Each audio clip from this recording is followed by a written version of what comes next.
Welcome back. 10 days after External Affairs Minister S. Jaishankar returned from Pakistan after the Shanghai Cooperation Organization summit, Pakistan was back to doing what it does best: return every overture from the Indian side with a dose of betrayal. And that's exactly what has happened in the last fortnight. 2 attacks from Pak-based terrorists shedding blood on Indian soil. 2 soldiers and 2 civilian porters were killed after terrorists attacked an Indian Army vehicle in Gulmarg last evening. And this attack comes a week after 7 people were part of the construction team working on a key infrastructure project in Ganderbal were killed. So while Shahbaz Sharif, the Prime Minister, tries to talk about dialogue with India and peace with India, and even as they plead for that, they continue to push terror. Is peace with Pakistan a mere pipe dream?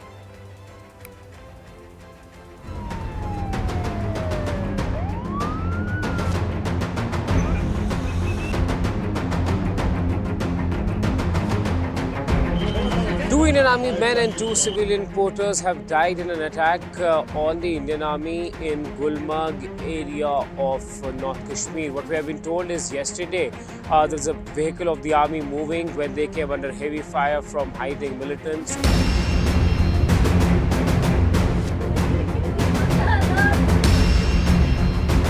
अफसोसनाक एक वाक़या है क्योंकि एक नौजवान जो कि अपना रोज़गार कमाने के लिए आर्मी के साथ वैसे कि पोर्टर काम कर रहा था, इस वक्त सिर्फ इंसाफ की ज़रूरत है।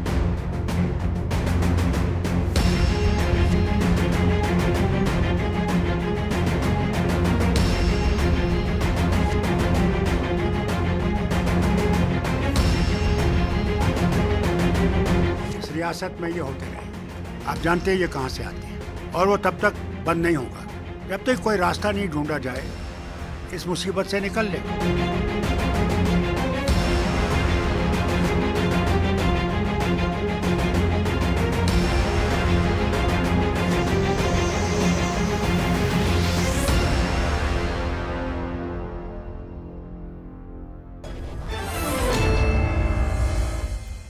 Opening this up, Lieutenant General Satish Dua, former GOC of 15 Corps Indian Army, joins us.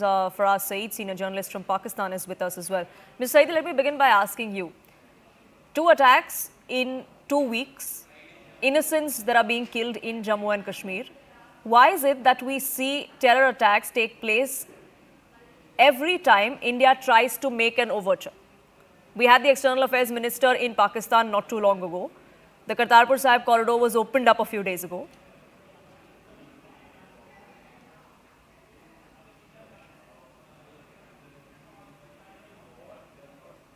Mr. Saeed, can you hear me? Are you talking to me? Yes, Mr. Faraz Saeed, if you can hear me. Yes, now I can. Yes. So I was asking you that every time there seems to be some mend in the ties between the 2 countries, we see terror attacks take place in Jammu and Kashmir, just 2 in the last fortnight, ever since External Affairs Minister S. Jaishankar has come back from Pakistan.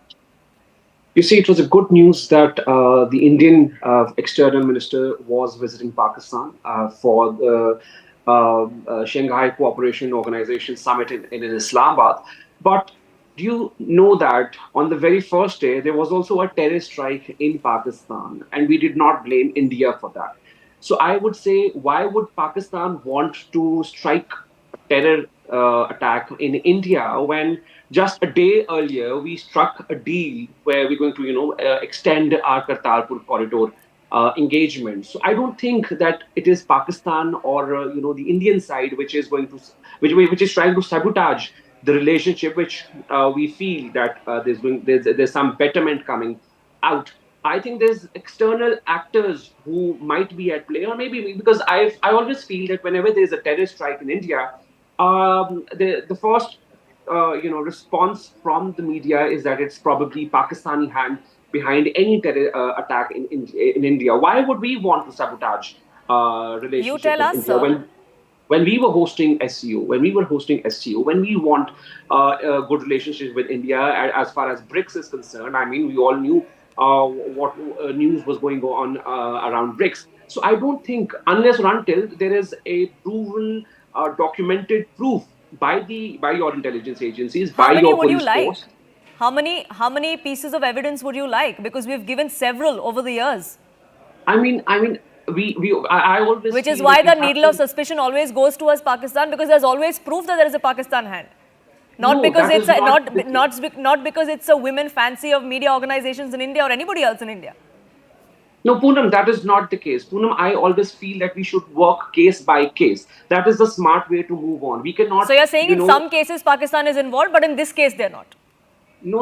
You have proved any kind of, if there was any shred of evidence, if there was any, and if there was any provided to Pakistan, that was years ago, and that was even not substantiated by any claims. Because again, as far as I'm concerned, if you trace back history, Pakistan has been not provided any evidence of its involvement in terror attack by the Indian authorities at all in the past 10 years. I have not seen any kind of evidence coming from Delhi to Islamabad. In fact, there is more evidence that Pakistan has been sending not directly to the India, but the global actors who of India sponsoring terror in Pakistan. It is the other way around. It is not that how Pakistan is always engaging India as far as terror is concerned. It is the But Indian Mr. Saeed, I terrorists. thought you just said that Pakistan does not blame India. Then where is this proof that you're talking about, and where is it coming from? And if there is proof, why are you not giving it to India? Because India has given you proof of several attacks that have taken place here in Pakistan's hand, and the biggest one is I'm sorry. 2611. That's not the case. I'm sorry, Poonam. That's not the case. You are mistaken on that. No, I'm We have not. No, I'm not, we sir. have I'm not received mistaken. any- Dossier after Poonam, dossier has been given. Poonam, no. And an We ex-army have man not on this received panel will any confirm to dossiers. that. No, Poonam. We have not received any dossiers. In fact, we do have Kulbhushan Yadav still in our cell, who is languishing there because he was an active armed member of the armed forces of India, and he was involved in terror attack in Pakistan and terror machine in Pakistan. So let's not play. And where's the blame proof game of how- that? Or has that been shared with third party as well and not directly with India? Of course, we share proof with the entire world, with all the actors in the globe. Because again, Who are we all the know actors, how- sir? The two people involved here are India and Pakistan. If I'm there sorry, is what did proof, you- give it to India.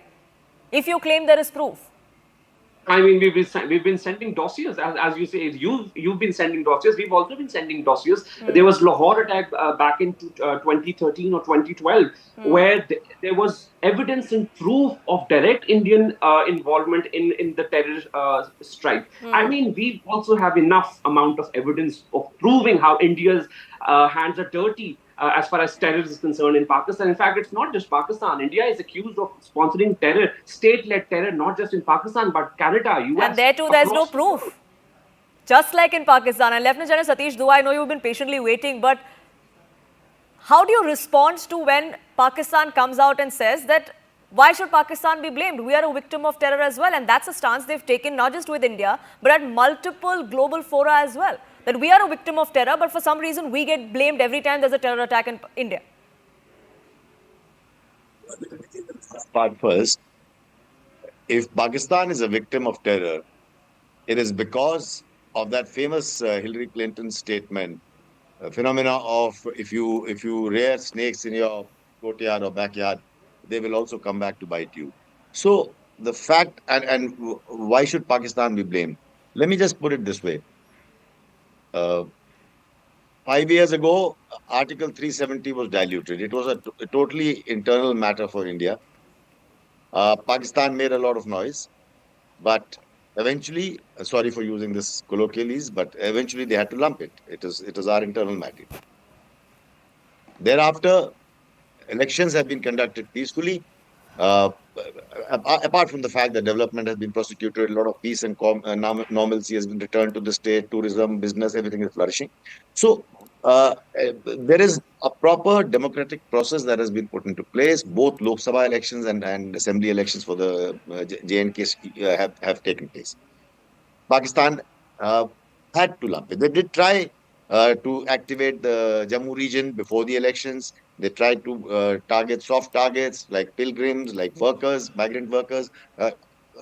These are the terrorist groups. Now coming to the part that why should Pakistan be blamed?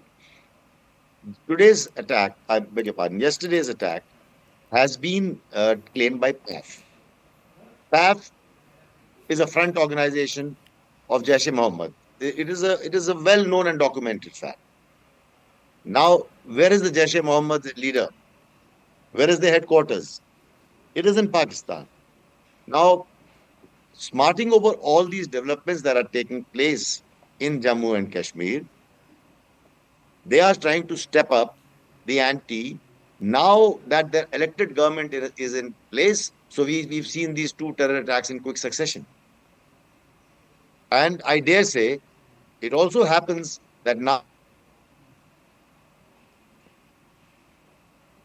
with snowfall on the higher reaches, the passes will close. And as is the cyclic nature of the beast,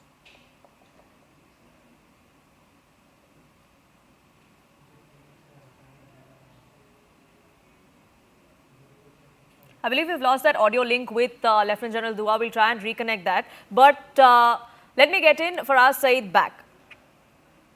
Was that answer enough to you when you said, why is India blaming Pakistan in this particular case? I lost your voice. Can you repeat your question? If you heard what Lieutenant General Dua was saying of why Pakistan is being blamed in this recent terror attack, he's given you that a frontal organization for a Pakistan-based group has claimed responsibility for it. Is that proof enough for you? You see, so let me talk as a journalist. You see, I always make sense of things, how things operate, right? The point is, we've taken control of all the splinter groups of all the previous terror organizations in Pakistan. We've tried them, we've arrested them, we've put them in jail. If there are any splinter groups that are still languishing in Kashmir, that is none of our problem, because it is the intelligence failure of Indian armed forces. It is their failure which have led to such incidents. Why do you end up blaming Pakistan when it is their failure? You know, whenever there's a terror attack in Pakistan, we do not blame external actors. We blame the failure of our organizations, our forces. So we should rather... That's maybe because you don't have faith in your agencies, sir. We have faith in our agencies and we know exactly where this terror is emanating from. I mean, even if you still have faith after massive failures of massive terror attacks, I mean, that's your choice. We have faith both in our capabilities and faith in the fact that Pakistan is very well capable of doing exactly this, pushing terror and then feigning ignorance. But I believe Lieutenant General Dua is back with us now. So let me ask you this before I wrap this up. We lost temporarily your line.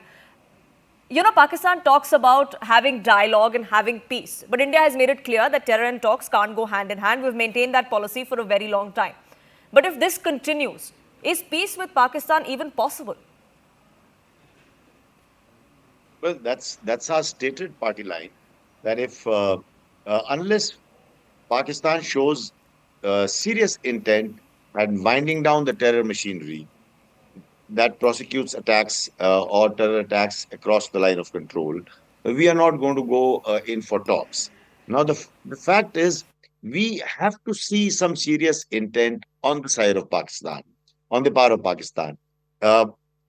Several times in the recent past, especially before the elections, proof was offered that those terror attacks were carried out by a group that infiltrated across Poonch Rajouri area. So we have to see serious intent. There is no point in indulging in dialogue unless we show some intent in trying to wind up the terror activities.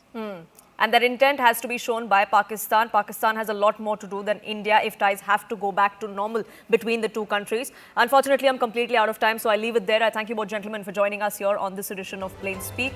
It's a wrap from my side. Thank you so much for tuning in.